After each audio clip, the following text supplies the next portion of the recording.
So just to wrap up all these clips about the project library, I just want to show you, it might be pretty obvious, but you can see how we've got all these folders here.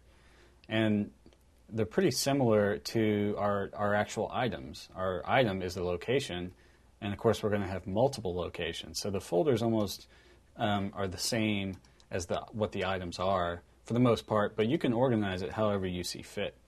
Of course, to add a folder, you can just come up to this little icon right here and add a folder. And give the folder a name, whatever it should be, obviously. And you can even pick the location. If you pick this top folder, it's just going to put it in your project. And you can also put a folder in a folder. So there you go. There's my new folder. And just some other things you can do with the project library. Of course, if you want to move things, you can click and drag them to drop them in the folder.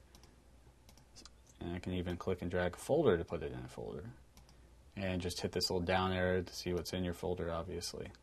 So that's all pretty simple. And then, of course, some other options you have are your right-click, where you can, let me just show you. Click on the screenplay, and I'll right-click on it.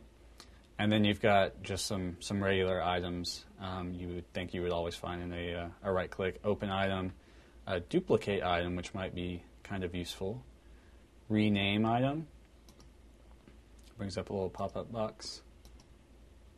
Add item, this is to add a new item. I already showed you this earlier. Of course, add a folder, and then of course delete an item.